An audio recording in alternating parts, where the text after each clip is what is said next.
Ethan and Rachel Carter were the picture-perfect couple. Their love story seemed straight out of a fairy tale, filled with laughter, grand gestures, and promises of forever.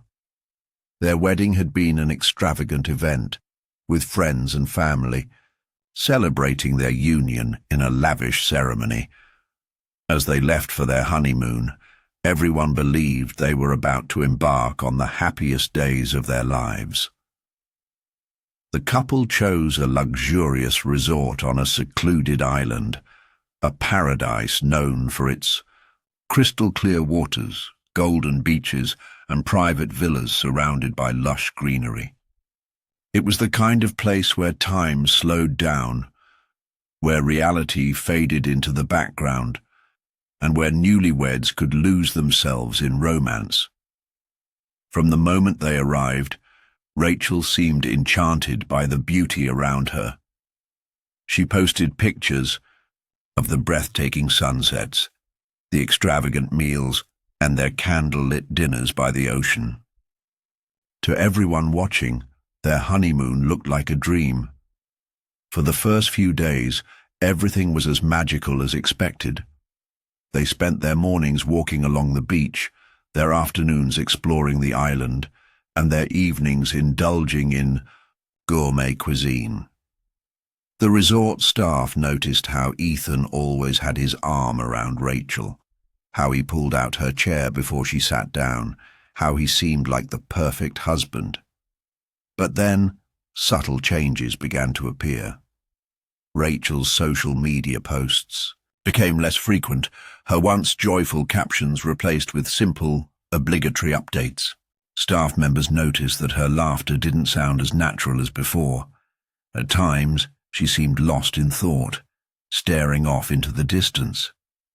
During dinner on their fourth night, she barely touched her food. When a waiter asked if everything was all right, she hesitated before giving a forced smile and nodding. Something about her demeanor suggested unease, but no one thought much of it at the time. On the morning of the sixth day, Rachel requested a private tour of the island, something she hadn't mentioned to Ethan. When she returned, her mood seemed lighter, as if she had made an important decision. That evening, she and Ethan had dinner in their villa, away from the other guests. The resort's chef had prepared a special meal for them, a final romantic touch before their departure the next day. Hours later, the resort's night staff received a frantic call. Ethan's voice was filled with panic as he shouted that his wife had drowned in their private infinity pool. When security arrived, they found Rachel floating face down in the water, motionless. Her long, dark hair fanned out around her, her pale skin illuminated by the pool's underwater lights. Ethan was visibly shaken, clutching his head in disbelief. He insisted that he had been asleep and had no idea when Rachel had gone outside. He kept repeating that she had wanted to take a last swim before bed. The resort's emergency team performed CPR, but it was too late. Rachel was gone.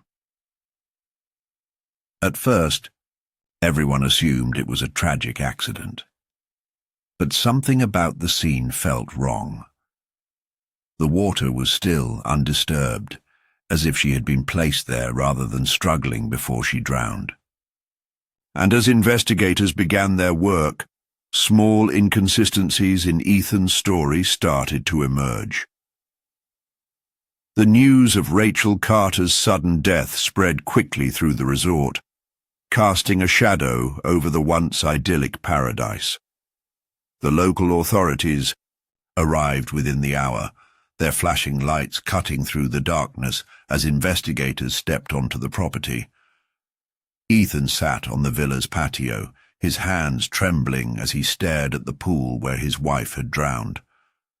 He repeated the same story over and over. Rachel had gone for a swim while he was asleep, and when he woke up, he found her floating lifeless in the water. The officers listened carefully, taking notes while scanning the area for any signs of foul play. At first glance, it seemed like an unfortunate accident, but small details raised suspicion.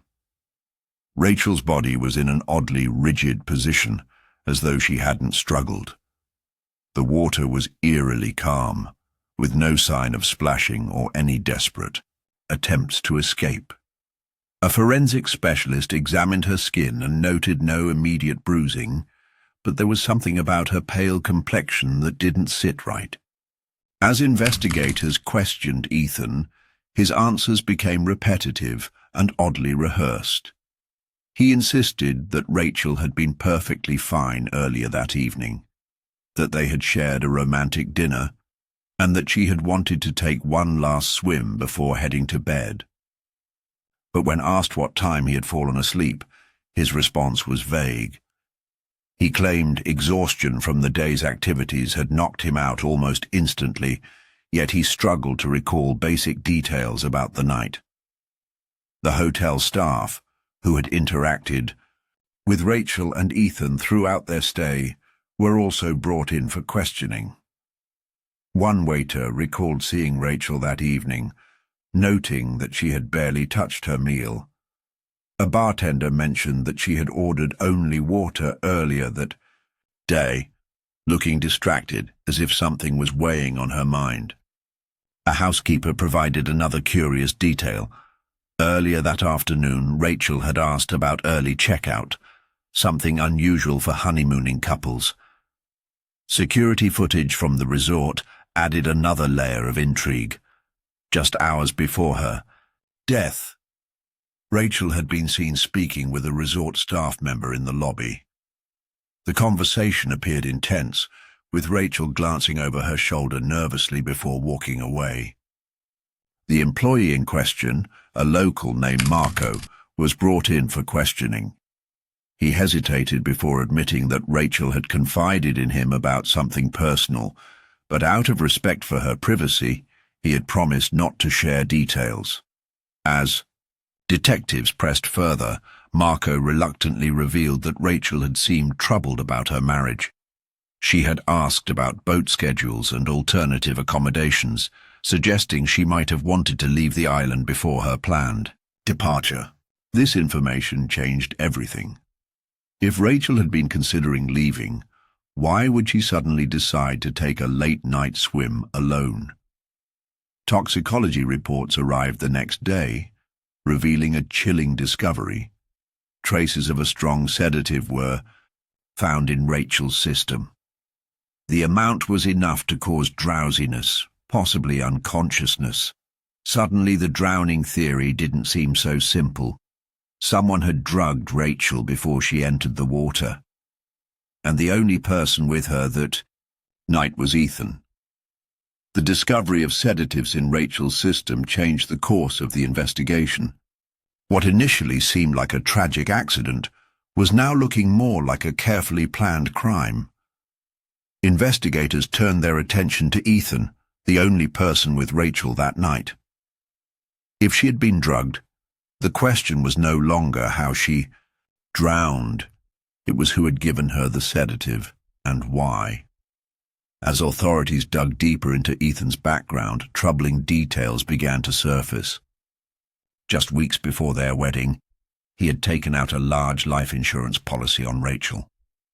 The payout in the event of her death was an astonishing amount, enough to set him up for life. Investigators contacted the insurance company and confirmed that Ethan had named himself as the sole beneficiary. The timing was suspicious. Why would a newlywed couple, supposedly deeply in love, take out such a substantial policy just before their honeymoon? Rachel's family was devastated when they heard the news. Her parents and close friends told detectives that Rachel had always been a cautious person, never one to make hasty financial decisions. The fact that she had agreed to such a policy seemed out of character. When asked if Rachel had ever expressed doubts about her relationship, her best friend provided a shocking revelation. Rachel had confided in her just weeks before the wedding. saying she wasn't sure if she was making the right decision. Ethan had become increasingly controlling, dismissing her concerns and isolating her from friends. But the wedding had already been planned, the invitations sent out, and Rachel had convinced herself that things would improve once they were married. Investigators also learned that Ethan had a history of manipulation. An ex-girlfriend, whom he had dated several years earlier, had accused him of being emotionally abusive. She had filed a complaint against him, claiming he had used her for financial gain and abandoned her when she was no longer useful to him. The case had never gone to court, but the pattern was clear. Ethan had a history of using women for his own benefit. Another key piece of evidence came from the resort's housekeeping staff. On the night of Rachel's death, Ethan had requested a late-night cleaning service for their villa. He claimed he had spilled wine and needed the floors wiped down. But forensic analysis of the room revealed something more disturbing: traces of a liquid containing the same sedative found in Rachel's system. It was clear that she had been drugged inside the villa before ending up in the pool. Ethan's demeanor also raised suspicions. At first, he had appeared grief-stricken, but as investigators pressed him with questions, he became increasingly defensive. When asked about the insurance policy, he brushed it off as a precautionary measure. When questioned about Rachel's desire to leave the island early, he claimed to have no knowledge of it. But the evidence was building, and it was becoming harder for Ethan to explain away the growing number of inconsistencies. The investigators were no longer asking if Rachel's death was an accident. They were asking how long Ethan had been planning it. The weight of evidence against Ethan was growing, and investigators were determined to uncover the full truth about what had happened on that fateful night. Forensic experts conducted a second, more detailed examination of Rachel's body, and what they found only deepened the suspicion. Bruises were discovered on her wrists and upper arms, faint but consistent with someone being forcibly restrained. There was also a small mark on her neck, possibly from pressure applied to keep her still. These were not the signs of someone who had simply slipped into the pool and drowned. These were the signs of a struggle. The toxicology report had already confirmed the presence of a sedative in Rachel's system, but further testing revealed something even more chilling.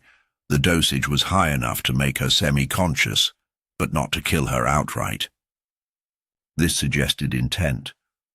Someone had wanted Rachel to be weak, unable to resist, but not dead before she entered the water. Drowning would be the final act, making it appear as an accident. The signs all pointed to a carefully staged crime. Meanwhile, detectives continued reviewing security footage from the resort. The key moment was Rachel's meeting with Marco, the resort staff member she had spoken to just hours before her death. He had initially been hesitant to reveal details of their conversation, but after learning about the sedative in her system, he finally disclosed what Rachel had told him. She had asked about early departures, looking visibly anxious. She mentioned feeling unsafe, but never said why. She had also asked whether any private boats were available to leave the island immediately. Rachel had clearly been trying to escape. More surveillance footage revealed another unsettling clue. Just before Rachel's body was discovered, Ethan had walked out onto the patio and stood by the pool for several minutes, staring at the water. He then calmly re-entered the villa before making the frantic emergency call. His behavior seemed rehearsed, as if he had been waiting for the right moment to act. The resort's timeline placed Rachel's estimated time of death shortly before Ethan made the call, which meant he had been right there when it happened. The investigation also revealed that Ethan had purchased a bottle of the same sedative, found in Rachel's system just a month before the honeymoon. A prescription in his name confirmed that he had access to the drug. His internet history provided another piece of damning evidence. Searches related to drowning accidents. How long does it take to drown? And fastest-acting sedatives. These searches had been conducted in the weeks leading up to their trip. Detectives now had a chilling theory. Ethan had planned Rachel's death well in advance. The life insurance policy, the sedative, the staged drowning, it was all a carefully orchestrated scheme to make it look like an accident. What he hadn't counted on were the small details that didn't add up. As investigators pieced everything together, it became clear that Ethan had not been a grieving husband. He had been a man executing a plan. Ethan Carter was officially taken into custody. The evidence against him was overwhelming, and authorities were confident they had built an airtight case. What started as a supposed honeymoon tragedy had unraveled into a cold-blooded murder, meticulously planned by a man who had vowed to love and protect his wife. Now he faced a trial that would determine his fate.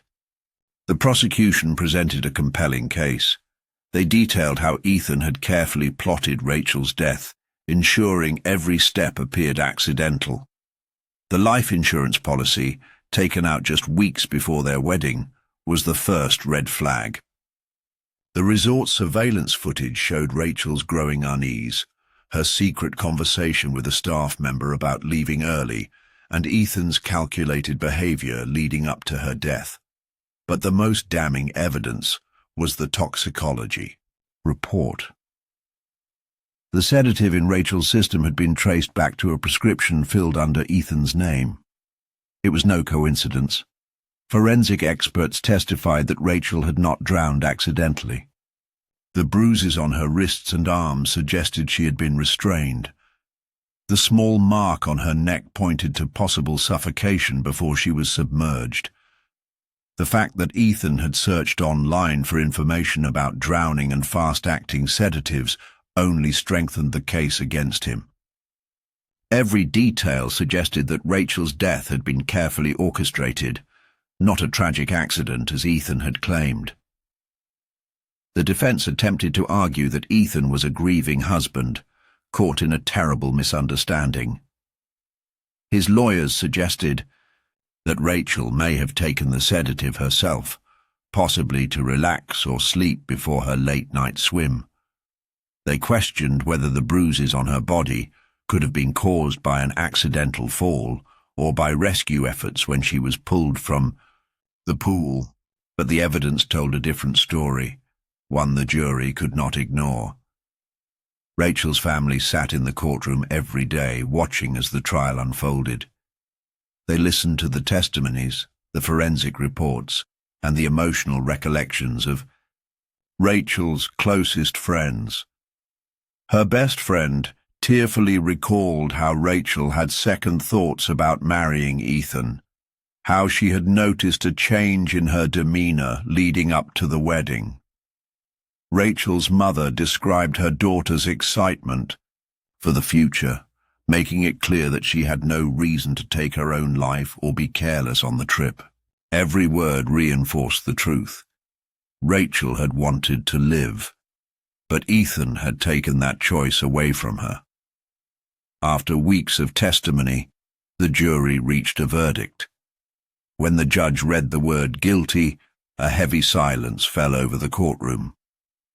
Ethan showed no emotion as the sentence was handed down, life in prison without the possibility of parole. The once charming husband, who had planned the perfect crime, was now a convicted murderer. Rachel's family found some comfort in knowing justice had been served, but no punishment could bring her back. The honeymoon that was supposed to mark the beginning of a beautiful life together had ended in horror, and behind it all was a husband who had promised forever, only to make sure she never made it back home.